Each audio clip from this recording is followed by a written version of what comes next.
base as often as possible, and he did exactly that.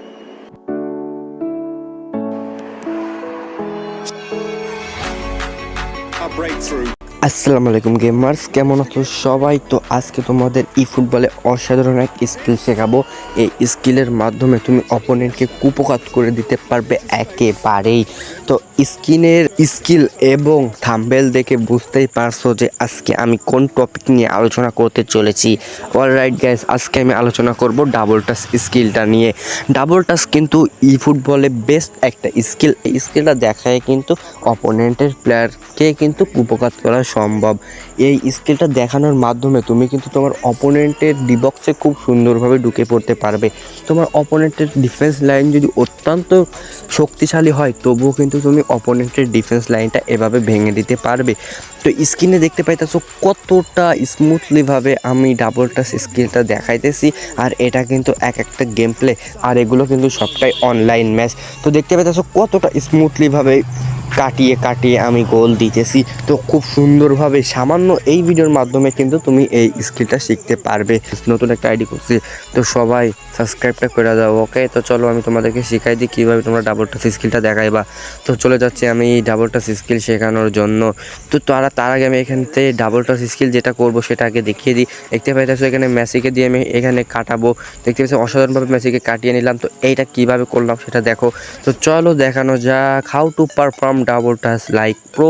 তো প্রোদের মতো তোমরা কীভাবে করবে, এইখানে দেখতে পাইতেছো তোমাদের বাম হাতে থাকে, মানে সবারই যারা টাচ অ্যান্ড ফ্লিক দিয়ে খেলো তাদের ক্ষেত্রে এমনটা হয় না। তো যারা টাচ অ্যান্ড ফ্লিক দিয়ে খেলো এদের জন্য ডাবল টাচ স্কিল করার নিয়মটা আলাদা।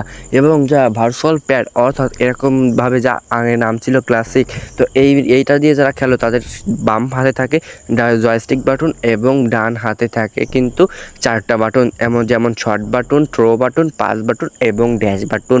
তো ডাবল টাচ স্কিল দেখানোর জন্য তোমাদেরকে 2টা বাটনের প্রয়োজন হবে। 1 নম্বরে যে বাটনটা প্রয়োজন হবে তার নাম ড্যাশ বাটন, এবং 2 নম্বরে যে বাটনটা প্রয়োজন হবে তার নাম হলো জয়স্টিক বাটন। তো স্কিলটা দেখানোর জন্য তোমাকে সর্বপ্রথম কী করতে হবে, ড্যাশ বাটন ক্লিক করতে হবে, সাথে সাথে জয়স্টিক বাটনটা তোমার প্লেয়ার যেদিকে থাকবে সেদিকে টান দিতে হবে। জয়স্টিক বাটন ক্লিক করতে হবে, সাথে সাথে তোমার প্লেয়ার যেদিকে থাকবে অর্থাৎ তোমার প্লেয়ারটা যেদিকে রান মেক করবে সেদিকে টান মারতে হবে।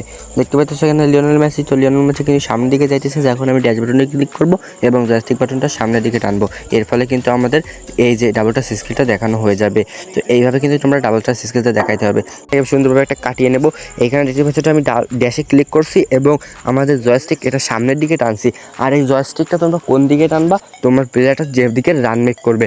মনে করো তোমার প্লেয়ারটা সোজা যেতেছে, তো তুমি ড্যাশ বাটন ক্লিক করে সোজা জয়স্টিক বাটনটা টান দিবা। তোমার প্লেয়ারের মুখ যেদিকে থাকবে, মানে যেদিকে যাচ্ছে ঠিক সেদিকে তুমি জয়স্টিক বাটনটা টান দিবা, তাহলে কিন্তু দেখবা তুমি ডাবল টাচ স্কিলটা হয়ে গেছে।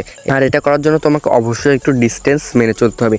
তো এই ডিস্টেন্স আবার কি, দেখতে পাইতেছো আমার নেইমারের কাছে বল, তো এখানে আমার কিন্তু পরপর 3টা প্লেয়ার আছে। তো আমি যদি আরও সামনে এসে ডাবল টাচ স্কিলটা দেখাতে যাই, মানে আমি যদি অপোনেন্টের প্লেয়ারের একেবারে মুখ বরাবর এসে ডাবল টাচ স্কিলটা দেখাতে যাই, তাহলে কিন্তু গাইস আমি ডাবল টাচ স্কিলটা, বা আমি না শুধু তো আমি না, তোমরাও কিন্তু ডাবল টাচ স্কিলটা দেখাইতে পারবে না। কেননা যখনই তুমি অপোনেন্টের একেবারে সামনে এসে ডাবল টাচ স্কিলটা দেখাইতে যাবা, তখন তোমার কিন্তু পায়ের বল অপোনেন্টের গায়ে লেগে যাবে এবং তুমি কিন্তু সুন্দরভাবে ডাবল টাচ স্কিলটা তুমি ফিনিশিং করতে পারবে না। এর জন্য অবশ্যই তোমাকে একটু ডিস্টেন্স মেনে চলতে হবে। দেখতে পাচ্ছ 3টা ফাঁকে আমি আছে, মানে নেইমার 3টা প্লেয়ারের ফাঁকে আছে। তো এইখান থেকে আমার ডাবল টাচ স্কিলটা দেওয়া শুরু করতে হবে, তাহলে আমি খুব সুন্দরভাবে কাটিয়ে নিতে পারবো। দেখতে পাচ্ছ আমি কিন্তু ড্যাশ বাটন ক্লিক করে জয়স্টিক বাটনটা সামনে আনলাম এবং একটা ডাবল টাচ দিলাম, আবারও ড্যাশ বাটন ক্লিক করে জয়স্টিক বাটনটা সামনে আনলাম। এভাবে কিন্তু আমি এখান থেকে কাটিয়ে নিলাম। তো যদি আমি একদম সামনাসামনি এসে কিন্তু এটা করতাম, তাহলে কিন্তু আমি এটা পারতাম না, আমার অপোনেন্টের প্লেয়ারের পায়ে বাঁধতো। যার কারণে মনে করো তুমি সামনের দিকে রান মেক করে যাচ্ছ, তোমার অপোনেন্ট আসছে, তো অপোনেন্ট আসার আগে মূলত ড্যাশ বাটনটা ক্লিক করে জয়স্টিক বাটনটা টান দেবা, দেখবে ডাবল টাচ হয়ে যাবে এবং তোমার অপোনেন্টের যে প্লেয়ারটা তোমার দিকে আসছে তাকে কাটিয়ে কিন্তু নিতে পারবা। তো ভিডিওটা যদি তোমাদের কাছে একটু ইম্পর্টেন্ট মনে হয়ে থাকে, তাহলে অবশ্যই লাইক করে চ্যানেলটা সাবস্ক্রাইব করে দিও। ওকে, আর আমার পাশে থাকো। ওকে, আজকের মতো এখানেই, বাই, আল্লাহ হাফেজ।